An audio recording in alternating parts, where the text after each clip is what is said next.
Good morning, divas. How's everyone doing today? This is just a little quick video of my experience this trip. It's a 4-day trip. Manhattan, Kansas overnight, Flagstaff, Arizona, and Baton Rouge. But I'm working with a new trainee. He just graduated. Completed his IOE. When did he tell me? A couple of weeks ago or so, or whatever. Class 5, I believe. Really cool guy, really sweet. We're getting along super well, having a fun trip. And what I like about him is he's receptive. There is a lot of people who don't like giving constructive criticism or even advice for that matter, and there's a lot of people who don't know how to receive it, and they take it in the wrong way, thinking that you're trying to tell them what to do. And I think it's all about approach. And so I'm still new too. Like, yesterday was my 1 year, y'all. I made 1 year yesterday. Yes, honey, can't wait for that 1 year salary to kick in. Yes. But anyway, so I'm still new too, and I'm still learning, but a lot of the things that I've learned are what other flight attendants have either shown me or I have asked and they have shown me, or what I have seen. But you know, you're going to take, of course, what you learn in training, and especially the things that are far things that are rules, things that are policy. Of course, you're going to do that in your everyday work, but there are certain things that you actually learn on the line that your instructor is going to show you or teach you. That is just something that we do as flight attendants for each other, to help our job, to make it more easier, to make it flow better, to make it quicker. And you're going to learn some things, you're going to see some things, you're going to figure out some things on your own and that you may do, and I might see you do it. I'm like, oh, I'm gonna do that too. You know, those type of things. So when I got to my plane yesterday, he was just given that assignment like in the middle of the night.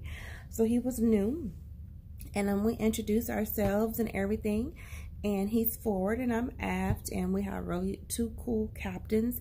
And first thing he said was, after we did our introductions or whatever, is like, hey, do you want me to set your cart up? And if so, how do you want me to set it up?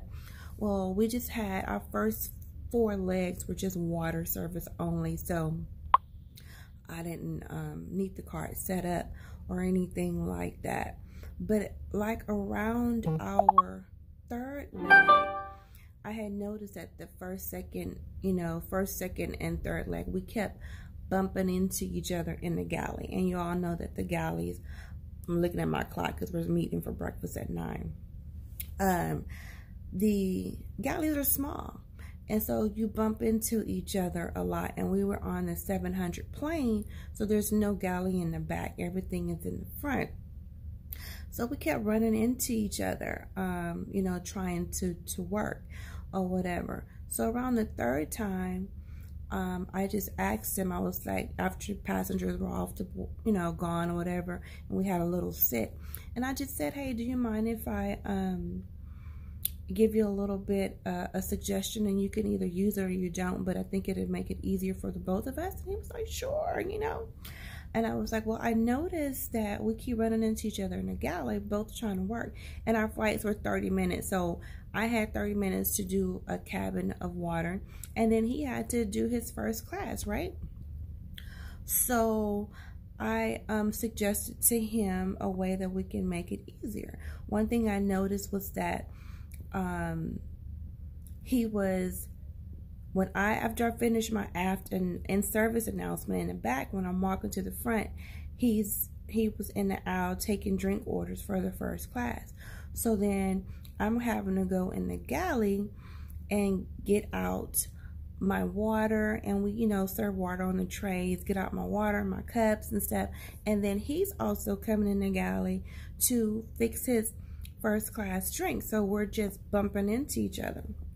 So I said, well, my suggestion is while we're still sitting and parked at the gate after we do our demonstration and everything, take your drink orders, ask the passengers once we get in the air, is there anything they want to drink? That way, you already have the drink orders, you're not in the aisle, and you only have 6 first-class passengers. I was like, and when you get their orders, while I'm still saying my announcement, you could be making 6 drinks. Pull out 6 glasses, make all 6 drinks, and you serve 3 at a time. From seat, A, and then C and D is on the right side of the aircraft. And then, of course, you hand D their drink first because they're by the window, and then you come inwards. That way you won't be reaching over the person's drink that you just gave them that's sitting in C. So you do window to aisle, right? Makes sense. It will. So he was like, well, my instructor told me that we're absolutely not supposed to serve 3 drinks at a time, only 1. And I'm like, that don't make any sense. I've never been told that, because I definitely was told that we can serve 3 drinks at a time. And it makes sense. And it's more feasible, and you're supposed to work smarter, not harder, Fusaka will say that to you. So I'm like, he was going, fixing 1 drink, taking it to A, coming back, fixing another drink, taking it to C, fixing 1 drink. All that 6 times going back and forth. Ain't nobody got time for that in 30 minutes. That's too much work and too much movement and walking when you can serve 3 drinks, come back, grab the other 3 that you've already made, put them on the tray, and take them their drinks, come back, and then you get their snack basket, take them their snack basket, come back. That's 3 times that you then went versus here, there, here, there, here, there. That's just too much. So he was like, well, I didn't know that. I said, you know what? I don't want to tell you the wrong thing for you to be going back telling me I hadn't told you something wrong. I'm going to go look in the service manual, and I'm going to see if it says anything there. There was nothing in the service manual that says we could only serve 1 drink at a time. So I just told him, look, this is my suggestion for you. I'm just trying to make your job easier. If that's not what you want to do, then don't do it. But there's nothing in the service manual that says that you have to serve 1 drink at a time. What you do in the air to make your job easier is how you're going to do it. But I'm just offering a suggestion. And he was like, no, I appreciate it. Thank you, whatever.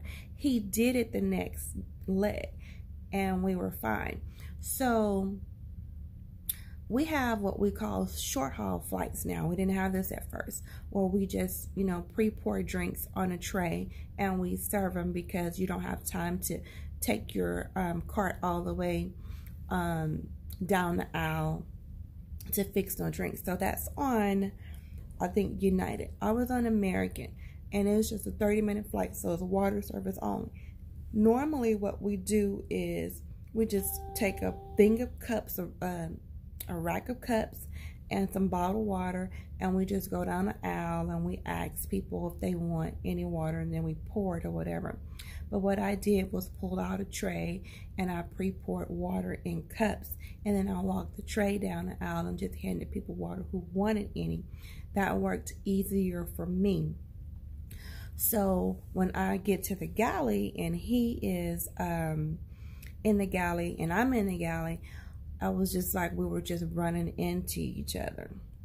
So it worked out fine, and he was satisfied with it. And there was one other thing regarding like overnights and the ice and who's supposed to empty the water and what we do with the bags of ice or whatever. And he was told that he didn't have to do it, and actually we do. And my point of the story is that when you're on the plane and you're working with that other person, it's just all about teamwork and how to make your day run smoothly, smoothly. And it's all about your approach. If I would have gone to him and been like, no, you don't do that. You need to do this. You should do this. You should do, he wouldn't have received it. He would have been looking at me side eye and then talking about me behind my back. So you just have to approach a person in a respectful way as a team member to make our job easier. And I believe that is what worked for us. And we're getting along wonderfully. So when you get on the line, you're going to work with people who are going to tell you the way they do things. They're going to tell you the way they think you should do things. They're going to tell you what policy is. And some people are going to tell you things that you're not supposed to be doing because they just don't care anymore. And I'm just asking, as a new flight attendant, because I'm new myself, that if you love your job, you know, just make the job easier for you, and then make the job easier for the next flight attendant. Always clean your galley and prepare it and set it up for the next person who's going to get your plane. Don't never leave it in a disarray, so when that other crew comes on board, they have to try to figure things out and look for things and clean things up, because they're rushing and they're busy just like you are. There are certain circumstances that will not allow you to sometimes finish, you know, doing things, you know, turbulence, medical emergencies or what have you. And then you just write reports about it, or you just let the crew know, hey, I'm sorry I couldn't take the trash, or I'm sorry I couldn't do this because we were told to sit in our seats, or because of this and this, and they will be understanding. But to just not do it because that's someone else's, I'm gonna let someone else do it, I don't care, I don't have to, you know, I just think that that's just not teamwork, and it doesn't work well together. So I'm just giving you my experience with this new FA, and we're having a great time. We have nothing but laughs, and I really like him. He is going to be great. And I'll show him at breakfast. Every flight that we worked, every leg, we worked 5 legs yesterday, and he worked first class. He got compliments from every leg from his first class passenger. So I have to show him how to upload them because he didn't know what to do with them.